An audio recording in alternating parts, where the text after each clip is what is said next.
ሁሉም ጋላ አንድ ነው ሁሉም ትግሬ አንድ ነው እና ለአዋራው ለጫጫታው ምናምን እኔ መልስ አልሰጥም የሚያናድድ ነገር አለ ኦፍ ኮርስ ለምን በሚሊዮኖች ነው የሚሰድቡ በሚሊዮኖች ነው እንዴ አትቧጨቁኝ በቃ ተረጋጉ በግልጽ ለማውራት አማራና ኦሮሞ የምትባሉ የብሔርተኝነት እንትን የምትሉ ሰዎች እኔን በቃ ተውኝ እንዴ ሊቭ ሚ ያለውና ኢትዮጵያ በቃ አም ኢትዮጵያ አይቅናው እንጂ የአማራ ጽንፈኛ ቢገባ ከሂትለር የባሰ እነ ሻንቅላ ምናምን የሚል ፌክ ኢትዮጵያኒስት የሚባለው አስቴር በዳኔ ንግስታቸው ነበረች ኩዊን በቃ አረንጓዴ ቢጫ ቀይ ለብሳ መድረክ ላይ እንትን ምትል ካልተሸከምንሽ ባንቀልባ ካላዘልንሽ ስታስነጥስ ሶፍት ካላቀበልን የሚለው ቡድን ነው አሁን ዛሬ እንትን ሚላት ለሀገሬና ከሀገሬ ቁስል ከሀገሬ ህመም 5 ሳንቲም ሸቅ ያላቅም ወደፊትም አልሸቅም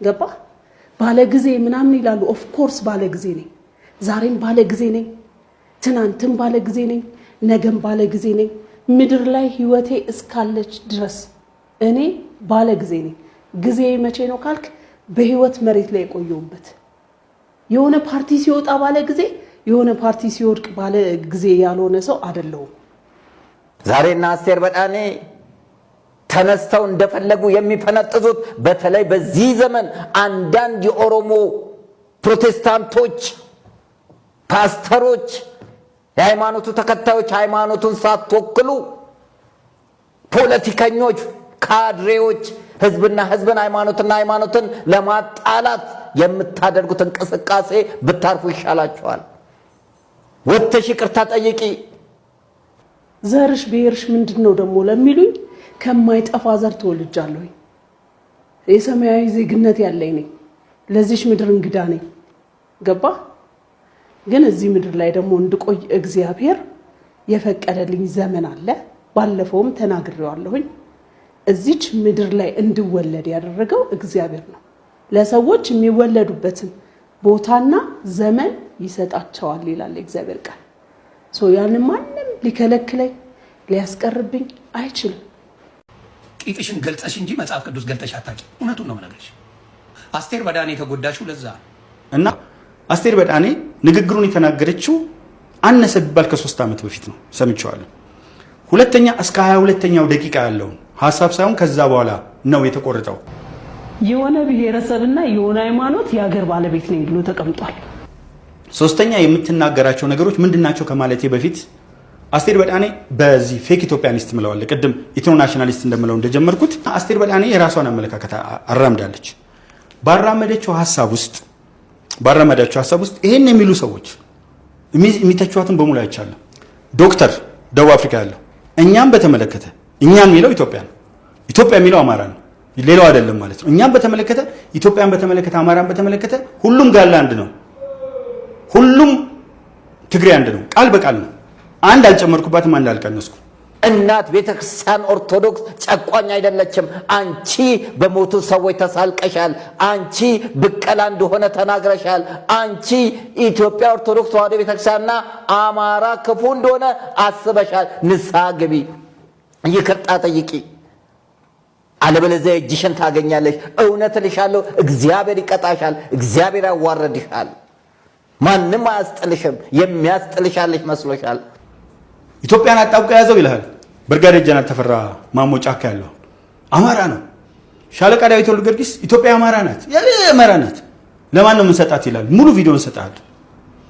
መጀመሪያ በምን ሞራል ነው አስቴር በዳኔ የሚተቹት is my question በአርቲስትነት ልቅም አርገሽ የበላሽው ገንዘብ በአማራው ስም ነው የኦሮሞን ባህል አስተዋውቀሽ አይደለም ስትበይ ነበር ድራማሽን ስትሰሪ የነበረው በኦሮሞ ባህል አስተዋውቀሽ አልነበረም የኦሮሞ ባህል ምርጥ ባህል አለው ምርጥ ቋንቋ አለው በኦሮሞ ዘፈን የሚታወቁ እነ ነፍሱን ይማረው ዶክተር አሊ ቢራ ነበር እኛ ራሱ እናደንቀዋለን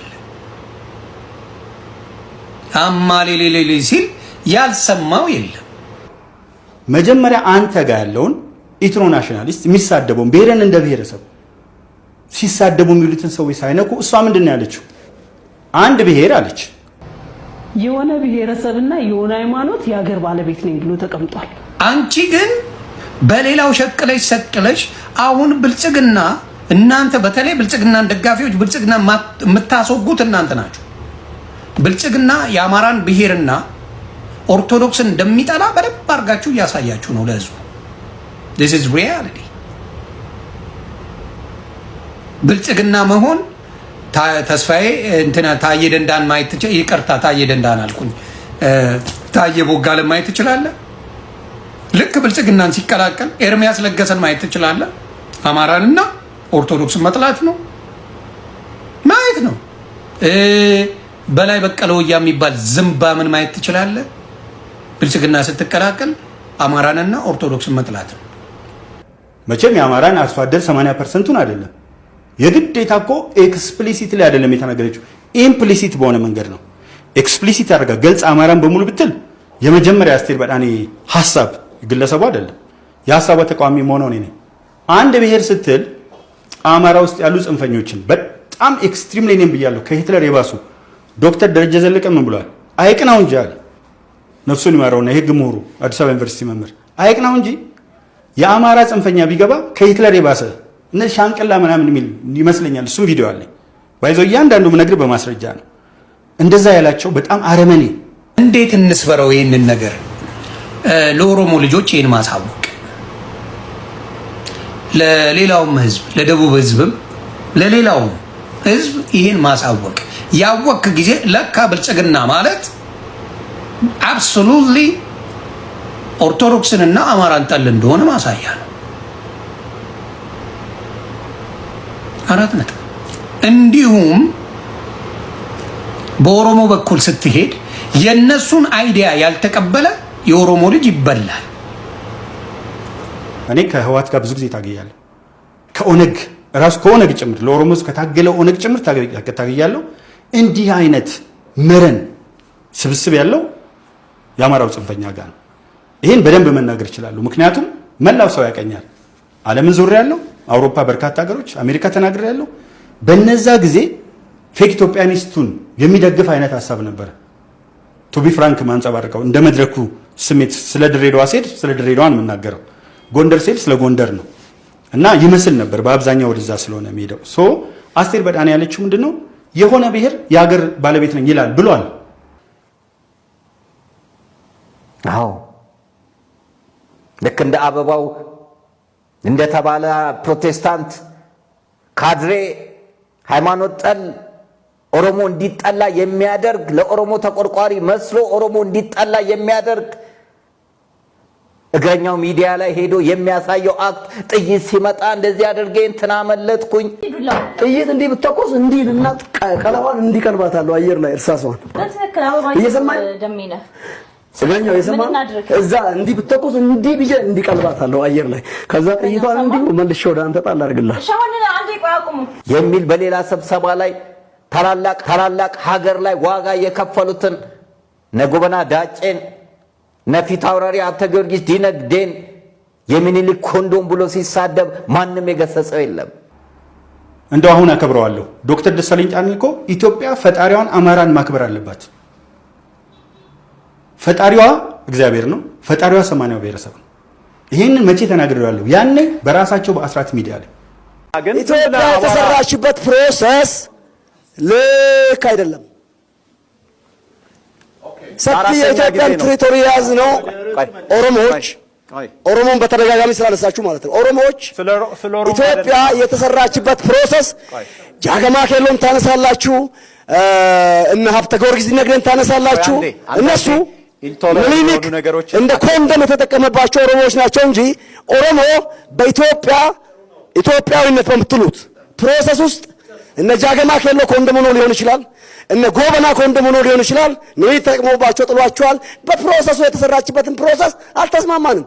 ለኦሮሞ ተቆርቋሪ መስሎ ኦሮሞ አንገቱን እንዲደፋ የሚያደርግ የብልጽግናን አይዲያ የማይቀበል የኦሮሞ ልጅ ይበላል። ዘመኑን በመመካት ህገወጥ የሆነ አለባበስ እየለበሰ ህገወጥ የሆነ ነገር ሲሰራ፣ ለነገሩ እግረኛው ሚዲያ መታወቅ ስለፈለገ ነው እንጂ እንዲህ አይነት ጸያፍ የሆነ ቃለ መጠይቅ መተላለፍ ራሱ አልነበረበትም።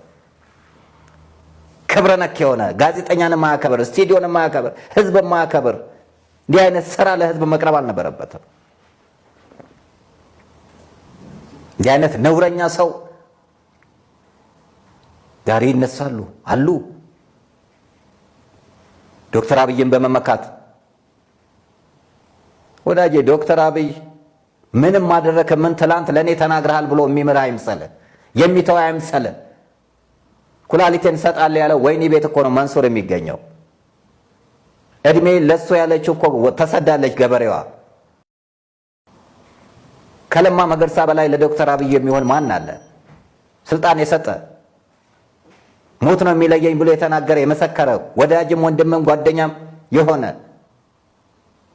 ማን አለ? እንደው እንጣን ጥጣጣ አበዛችሁ መስሏችኋል። መወደድን የምታገኙ ጥቅም የምታገኙ መስላችሁ ከህዝብ ጋር አትጋጩ። ስርዓት ለሚያልፍ ነገር ለማያልፈው ህዝብ መጥፎ ጠባሳ ነገርን አታቆዩ። አስቴር ትላንት በአረንጓዴ ቢጫ ቀይ ሰንደቅ ዓላማ ልብስሽ ኢትዮጵያዊነትን በሚያነሳ ቃላትሽ ለኦርቶዶክስ ተዋሕዶ ቤተክርስቲያን ያለሽን ክብር ስትገልጽ ነበር የምናውቀው። መቀየር የፈለግሽውን ፖለቲካ መግራመድ ትችያለሽ። ማንም ሰው ለምን እከሌ ሆና የሚባልበት ነገር አይደለም። ነገር ግን ሃይማኖት መንካት ግን አትሺ። በእግር ራስን ልከካት በይ አትበይ። አርፋችሁ ተቀመጡ። አትንኳት፣ ኦርቶዶክስን አትንኳት፣ የሀገር ባለውለታን አትንኳት። ወርቅ ላበደረ ጠጠር እህል ላበደረ አፈር እየሆናችሁባት አስቸገራችኋት። ምን ባደረገች? ኢትዮጵያን በመስራቷ፣ ከውጭ ሃይማኖት ሲመጣ በመቀበሏ። እስልምና እኮ ሲመጣ በፍቅር የተቀበለችው ሃይማኖት ኦርቶዶክስ ተዋሕዶ ቤተክርስቲያን ናት። እስልምናው እኮ የውጭ ሀገር ዜጎች ናቸው፣ ኢትዮጵያውያን እንኳን አይደሉም። ክርስትናው ኢትዮጵያዊ ነው፣ ሕገ ኦሪቱ ኢትዮጵያዊ ነው። ንጉሱ ግን በፍቅር ነው የተቀበለችው። መልካም ነገር ነው ያደረገችው፣ ቦታ ነው የሰጠችው። ይሄ ግንኙነታቸው ቀጥሎ ነበር፣ ይጻጻፉ ነበር ከንጉሥ አርማ ጋር።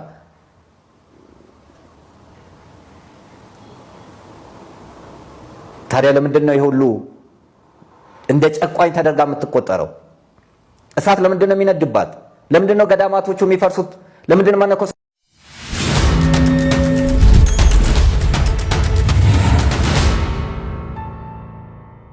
ያልኳችሁ ስልጤነት ማለት ሙስሊምነት ነው። ስልጤነት ሙስሊምነት አይደለም።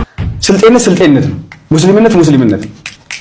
ኢትዮጵያዊነት ኢትዮጵያዊነት ነው እንጂ በዛ በስልጤ ማህበረሰብ ውስጥ በርካታ ስልጤ ብሔር ተወላጆች የሆኑ ኦርቶዶክሳውያን አሉ። ስልጤነት ሙስሊምነት ነው ብሎ ተናገረ ማለት ክርስቲያኖችን ለማጽዳት አስበዋል ማለት ነው። የፕሮቴስታንት የወንጌላውያን አማኞችን ከስልጤ ምድር ለማጥፋት አስበዋል ማለት ነው። ኡስታዝ አህመዲን ጀበል በመላው ኢትዮጵያ ሙስሊሞች ዘንድ ተቀባይነት አለው። ሶማሌዎች ይወዱታል። ሶማሌ ግጭት የለም። 98% ሙስሊም ያለበት ቦታ ነው። አፋር ግጭት የለም። ከ98% በላይ ሙስሊም ያለበት ነው። ሀረር ግጭት የለም። ሙስሊሞች ናቸው ፕሪዶሚናንትሊ። ስልጤ ግጭት የለም። ስለዚህ አሁን ግጭቶቹ ያሉት የት ጋ ነው ብለህ ስትወስድ አርሲ፣ ከአርሲ አንድ ቦታ፣ አርሲ እኮ በጣም ሰፊ ነው። ከነጌሌ ቦርና ነው የሚነሳው የአርሲ ኦሮሞ ሙስሊሙ። ከነጌሌ ቦርና ተነስቶ በባሌ ተሻግሮ አርሲ የሚባለውን ሙሉን ዞን ሁለቱን ዞን የሚይዝ ማህበረሰብ ነው። ኮሽ አይልም። የተወሰነች ቦታ ላይ ለምንድን ነው የሚሆነው የሚለውን ጥያቄ መመለስ እንችላለን። ግን አሁን ምክክር ኮሚሽኑ አለ። ከዛም በፊት ኢትዮጵያውያንን ሮማን ፕሮቻስካ የጻፈውን መጽሐፍ ከዚህ በፊት ያነሳሁት ይመስለኛል። ዘ ፓውደር ባረል ወይም የባሩድ በርሜል በሚል ደበበ እሸቱ የተረጎሙት። ኢትዮጵያውያንን በውጊያ አታሸንፏቸው፣ አንድ ላይ ሆነው ነው የሚነሱት። ኢትዮጵያን ማዳከምና መበተን ከፈለጋችሁ በብሔረሰብ ማናከስን በደንብ አስምሮበታል። በብሔረሰብ ሌሎቹ ደግሞ በሃይማኖት ለማናከስ ነው የሚሄዱት። አይተ ከሆነ ሙስሊሙ ሰላም እንዳያገኝ ይከፍሉታል። በተለያዩ ሴክቶች አብረው ማይሰግዱ ሰዎች አሉ። ኦርቶዶክስ ስትመጣ ተዋህዶ አለች። የቅባት እንቅስቃሴ ሰፊ ያለ ጎጃም ላይ ማአት ህዝብ ነው ያስጠፋው። ኦርቶዶክሳውያን ከስልጤ ምድር ለማጥፋት አስበዋል ማለት ነው። እነማን? እነ አህመዲን ጀበልና የውሃብያው ቲም